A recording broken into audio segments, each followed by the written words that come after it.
कहानी की शुरुआत में बताया जाता है कि चेस्टर्स मिल नाम का एक शहर पहले आम शहरों की तरह ही था, लेकिन फिर वहाँ कुछ ऐसी भयानक डरावनी घटनाएं घटने लगी जिससे पूरा का पूरा शहर नर्क से भी बदतर बन गया। लेकिन आखिर वहाँ ऐसी कौन सी खतरनाक घटनाएं होने लगी, चलिए जानते हैं। तो कहानी की शुरुआत होती है बार्बी नाम के एक लड़के को दिखाते हुए जो एक डेड बॉडी को जंगल में दफना रहा था। बार्बी वहाँ का लोकल निवासी नहीं था और बार्बी के माथे पर लगी चोट को देखकर लग रहा था कि मरने वाले बंदे के साथ उसकी काफी ज्यादा लड़ाई हुई होगी। उस आदमी को दफनाने के बाद बार्बी अपनी कार में शहर से बाहर निकलने लगता है, लेकिन तभी उसका सामना शेरिफ नाम के एक पुलिस ऑफिसर की कार से होता है। उसे देखकर वो थोड़ा डर जाता है, जिससे उसका ध्यान ड्राइविंग से हट जाता है, लेकिन किसी तरह वो पुलिस से बच निकलता है। पर तभी कुछ गायें सड़क के बीचों बीच खड़ी थी। उनको बचाने के लिए बार्बी अपनी कार को एकदम से मोड़ देता है, जिससे वो गायों से भरे खेत में पहुंच जाता है। इससे उसे थोड़ी चोट लग गई थी। कुछ सेकंड्स बाद वहाँ पर जमीन अर्थक्वेक की वजह से जोर जोर से हिलने लगती है कि अचानक आसमान से एक चीज बार्बी के सामने आकर नीचे गिरती है और सब कुछ शांत हो जाता है। बार्बी देखता है कि एक गाय आसमान से गिरने वाली उस चीज से 2 टुकड़ों में कट चुकी थी। वो डरा हुआ उस चीज को छूने लगता है तो उसे पता चलता है कि वो एक इनविजिबल वॉल है जो इतनी शार्प थी कि इसकी वजह से कई घर भी 2 हिस्सों में कट गए थे। तभी वहाँ जॉय नाम का एक लड़का आकर उससे पूछता है कि तुम ठीक हो या नहीं।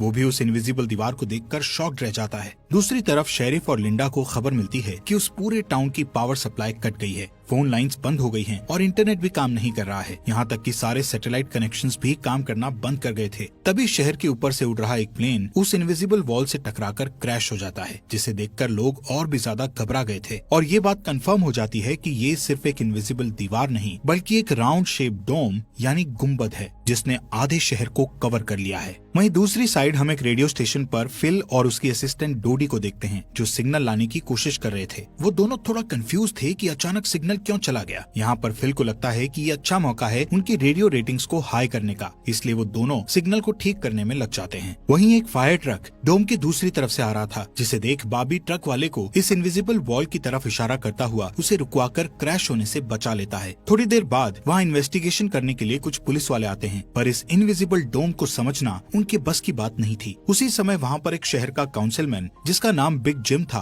वो भी पहुँच जाता है, लेकिन उसे भी इस डोम के बारे में कुछ भी समझ नहीं आता। यहाँ पर पुलिस को इन्फॉर्मेशन मिलती है कि उस शहर की तरफ आने वाले सभी रास्तों को बंद कर दिया गया है क्योंकि उस डोम की वजह से बहुत सारे एक्सीडेंट हो रहे हैं। इसके थोड़ी दूर घर पर जूनियर नाम का लड़का एंजी नाम की लड़की के साथ इंटीमेट हो रहा था। एंजी पेशे से नर्स थी और जो की बड़ी बहन भी थी। इंटीमेट होने के बाद जूनियर एंजी से कहता है कि मैं तुमसे बहुत प्यार करता हूँ, लेकिन एंजी उसे कहती है कि वो उसके लिए ऐसा कुछ फील नहीं करती। इससे जूनियर का दिल टूट जाता है और उन दोनों में बहस होने लगती है। यहाँ पर उनकी बहस इतनी बढ़ जाती है कि एंजी उसे थप्पड़ मारकर वहाँ से चली जाती है। इसके बाद हम 3 लोगों की फैमिली को देखते हैं, जिसमें मदर कैरोलीन, एलिस और उन दोनों की बेटी नोरी उसी टाउन की तरफ जा रही थी। उन्हें इस बात की खबर नहीं थी कि डोम ने उस टाउन को कवर किया हुआ है। दूसरी तरफ हम जूलिया नाम की एक इन्वेस्टिगेटिव रिपोर्टर को देखते हैं जिसका चेस्टर्स मिल शहर में बहुत नाम था। एक दिन एक औरत उसे एक सीक्रेट खबर देने के लिए कॉल करती है। वो औरत उसे बताती है कि उसने उस वीक चेस्टर्स मिल में प्रोपेन से भरे 6 ट्रक को जाते हुए देखा है और उसके हिसाब से इतनी बड़ी क्वांटिटी में प्रोपेन जैसे फ्यूल का शहर में आना किसी खतरनाक प्लान का हिस्सा हो सकता है। जूलिया उस औरत को इस बारे में इन्वेस्टिगेशन करने का वादा करती है, पर वो अपने काम में ज्यादा बिजी होने के कारण उस पर ध्यान नहीं दे पाती। वहीं बिग जिम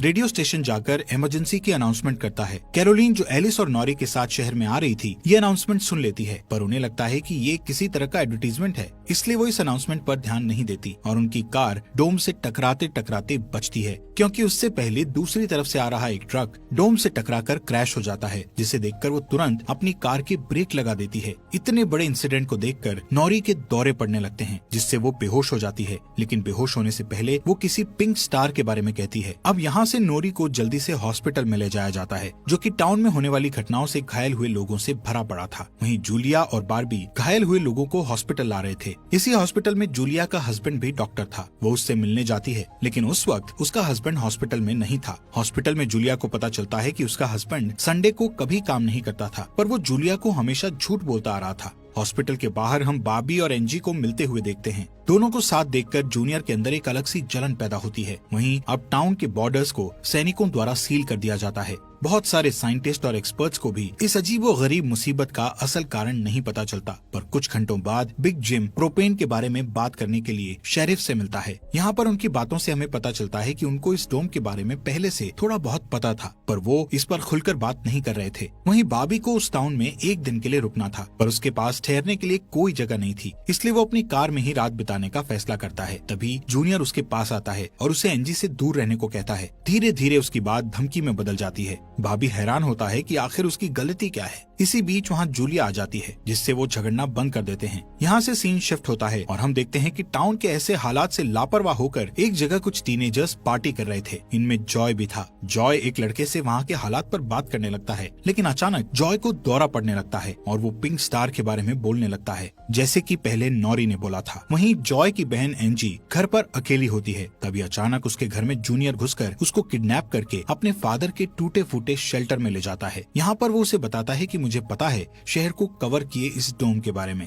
यहाँ पर एंजी को उससे ये भी पता चलता है कि बिग जिम ही जूनियर का फादर है। जूनियर एंजी को ये भी बताता है कि उसके फादर अपनी फैमिली की सुरक्षा को लेकर हमेशा चिंतित रहते थे, इसलिए उन्होंने फैमिली के लिए ये शेल्टर बनाया था। वहीं दूसरी साइड जूलिया बॉबी को अपने घर में ठहरने के लिए लाती है। तभी अचानक बॉबी की नजर उसके हस्बैंड की फोटो पर पड़ती है और उसे रियलाइज होता है कि ये वही आदमी है जिसे उसने सुबह मारा था। दूसरी तरफ लिंडा और शेरिफ सभी व्हीकल्स पर नजर रख रहे थे ताकि कोई भी गलती से इस डोम से न टकरा जाए। तभी अचानक शेरिफ को अटैक आ जाता है और वो वहीं पर मर जाता है। अब यहाँ से हमें सुबह की घटना फ्लैशबैक में दिखाई जाती है, जहाँ बॉबी टाउन में जूलिया के हस्बैंड जो डॉक्टर थे उनसे मिलने आया था। वो उनसे कुछ पेमेंट की बात करता है, पर डॉक्टर उसे पेमेंट देने से इनकार कर देता है, जिस वजह से उन दोनों में झगड़ा हो जाता है और एक्सीडेंटली बॉबी उसे गोली मार देता है। बॉबी जानता था कि भले ही उसने उसे गलती से मारा है, पर उसे इसकी सजा मिलेगी और इससे बचने के लिए उसने उसकी बॉडी को जंगल में दफना दिया। वहीं प्रेजेंट में सुबह उठकर बार्बी देखता है कि उसके गले की चेन गायब है, तो वो जूलिया से इसके बारे में पूछता है। जूलिया उससे कहती है कि वो उसकी चेन को ढूंढकर उसे दे देगी, पर तभी बॉबी को याद आता है कि वो चेन उस केबिन में ही गिर गया था जहाँ उसने उसके पति को मारा था। उधर जॉय अपने फ्रेंड बेन के साथ था, जिसने पिछली रात सीजर के वक्त उसकी मदद की थी। बेन जॉय से पिंक स्टार के बारे में पूछता है, जो उसने रात को दौरा पड़ते वक्त कहा था, लेकिन जॉय को उसके बारे में कुछ भी याद नहीं आ रहा था। वहीं रेडियो स्टेशन में डोडी एक स्पेशल डिवाइस की मदद से डोम के बाहर वाले लोगों से कांटेक्ट करने में सक्सेसफुल हो जाती है। वो सोल्जर्स को आपस में बात करते हुए सुन सकती थी, पर वो उनसे कुछ नहीं कहती। वहाँ सोल्जर्स भी कंफ्यूज थे कि आखिर ये इनविजिबल वॉल क्या है। दूसरी तरफ बिग जिम रेस्टोरेंट में बैठा ब्रेकफास्ट कर रहा होता है कि लिंडा वहाँ आकर उसे शेरिफ के मरने की खबर सुनाती है, जिससे वो लोग तुरंत बंकर में डेड बॉडीज को दफनाने वाले के पास जाते हैं, जिसका नाम लेस्टर था। उधर एंजी शेल्टर में किसी को मदद के लिए बुलाने की पूरी कोशिश करती है, पर वो कामयाब नहीं होती। तभी जॉय वहाँ आता है और उसे चेन के जरिए बेड से बांध देता है। वहीं बिग जिम लेस्टर को अपने साथ लेकर आता है, जो कि शेरिफ का ही दोस्त था। शेरिफ की मौत से वो बहुत दुखी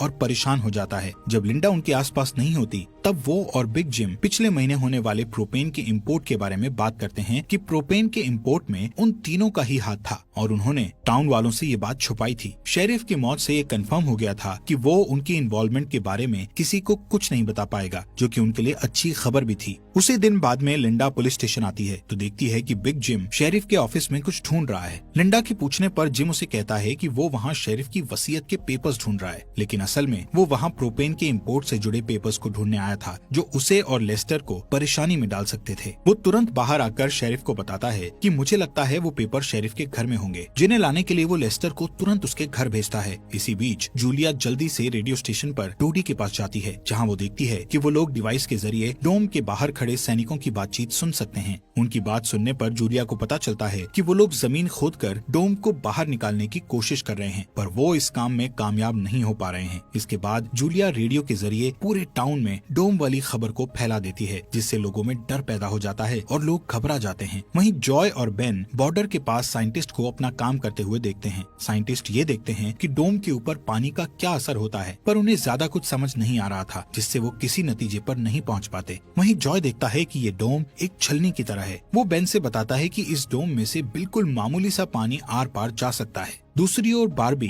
अपनी चेन ढूंढने जूलिया के हस्बैंड डॉक्टर के केबिन में जाता है। वहाँ उसे उसका चेन मिल जाता है, पर तभी जूनियर वहाँ आकर उसे देख लेता है। जूनियर उससे पूछता है कि क्या तुम एंजी के साथ सोए थे। यहाँ पर बार्बी को लगता है कि शायद उसने उसे चेन ढूंढते हुए देख लिया है और इसीलिए वो जूनियर को ऐसे ही वहाँ से जाने नहीं दे सकता था, इसलिए वो जूनियर को बहुत बुरी तरह से पीटने लगता है। वहीं हम देखते हैं कि लेस्टर शेरिफ के घर पहुंचकर प्रोपेन इंपोर्ट के पेपर्स को ढूंढने लगता है। कुछ टाइम बाद उसे वो पेपर्स ड्रॉवर में मिल जाते हैं, तभी वो उन्हें जला देता है। जब वो वहाँ से जाने लगता है तो उसका पैर लगने से पेपर्स की आग घर के पर्दों पर लग जाती है, जिससे आग की लपटें पूरे घर में फैल जाती हैं और पूरा घर जलने लगता है, जिसे देखकर जल्दी ही बहुत सारे लोग जमा हो जाते हैं और आग बुझाने की कोशिश करते हैं, पर फायर ट्रक के बिना आग बुझाना नामुमकिन था। अगर वो लोग घर को जलने देते तो डोम के अंदर का टेम्परेचर बहुत बढ़ जाता, जिससे लोगों की जानें भी जा सकती थी, इसलिए सब मिलकर आग बुझाने में लग जाते हैं। बाबी लोगों को आग बुझाने में लीड करता है। तभी लिंडा को घर के अंदर से लेस्टर की चीखने की आवाजें सुनाई देती है। वो अंदर जाकर उसे घसीटकर बाहर निकाल लाती है और इलाज के लिए डॉक्टर के पास भेज देती है। यहाँ पर लोगों को आग बुझाने में 1 घंटे के बाद भी कामयाबी नहीं मिलती, उल्टा आग और भड़क जाती है। आखिर में जिम लोडर लेकर आता है और घर को गिरा देता है। तब कहीं जाकर आग शांत होती है। इसके बाद सारे थके हुए लोग इकट्ठा होते हैं। उनमें से पॉल नाम का एक पुलिस वाला फ्रस्ट्रेट होकर कहता है कि हम सभी लोग इस डोम से कभी भी बाहर नहीं निकल पाएंगे, क्योंकि ये डोम आग से जो धुआं निकला है उसे बाहर नहीं निकलने दे रहा। वो कहता है कि हम सभी इस डोम के अंदर ही मरने वाले हैं। इतना कहता हुआ वो हवा में गोली चला देता है, जो कि डोम से टकराकर एक दूसरे पुलिस वाले को लग जाती है और वो तुरंत मर जाता है। यहाँ पर पॉल को अरेस्ट कर लिया जाता है। अंधेरा होने पर जॉय और उसके दोस्त स्केटिंग के लिए जाते हैं। तभी वहाँ पर नोरी जॉय के पास आकर उसे कहती है कि उसे अपना फोन चार्ज करना है। जॉय उसे अपने घर ले जाता है, क्योंकि उसके घर में जनरेटर था, जो कि उस टाउन के गिने चुने घरों में ही था। उधर लिंडा पॉल को जेल लेकर आती है। वहाँ कुछ लोग पुलिस स्टेशन के बाहर प्रोटेस्ट कर रहे थे। असल में वो लोग पुलिस के घटिया सिस्टम का विरोध कर रहे थे। जिम उन सबको ये कहकर शांत करता है कि जरूरत पड़ने पर उन सबकी मदद की जाएगी। लॉकअप में बंद होने के बाद पॉल को हार्ट अटैक आ जाता है, जिससे लिंडा उसकी मदद के लिए दौड़कर अंदर जाती है, लेकिन तभी उसे पता चलता है कि पॉल सिर्फ अटैक आने की एक्टिंग कर रहा था। इसी मौके का फायदा उठाकर पॉल उसे धकेलकर उसे लॉकअप में बंद करके वहाँ से भाग जाता है। इधर बंकर में जूनियर फिर से एनजी के पास जाता है। एनजी समझ चुकी थी कि अगर उसे यहाँ से निकलना है तो उसे जूनियर को झूठे जाल में फंसाना पड़ेगा, इसीलिए वो उससे अपने बचपन की यादें साझा करती है, जब वो दोनों एक बंद टनल में जाया करते थे, और कहती है कि हो सकता है डोम का टनल पर कोई असर नहीं हुआ हो तो वो लोग बाहर जा सकते हैं। यहाँ पर एनजी सोचती है कि अब वो उसके प्यार के जाल में फंस गया है तो शायद वो उसे छोड़ दे, लेकिन ऐसा कुछ नहीं होता। जूनियर अकेले ही उस टनल में जाने का प्लान बनाता है। वहीं जिम जब पुलिस स्टेशन में आता है तो पॉल की जगह लिंडा को लॉकअप में बंद देखता है। वो तुरंत उसे लॉकअप से बाहर निकालता है। उन्हें पता चलता है कि पॉल अपने साथ एक राइफल और कुछ गोलियां लेकर गया है। लिंडा तुरंत उसकी तलाश में जंगल की ओर निकल जाती है, क्योंकि उसे पता था कि पॉल अक्सर शिकार करने जंगल की तरफ जाया करता था। वहीं जिम पॉल को पकड़ने के लिए एक टीम तैयार करता है। उधर रेस्टोरेंट में बैठी कैरोलीन को नॉरी की फिक्र हो रही थी, क्योंकि वो पिछली रात अपनी दोनों मदर्स को बिना बताए जॉय के घर रुक गई थी। वहीं जिम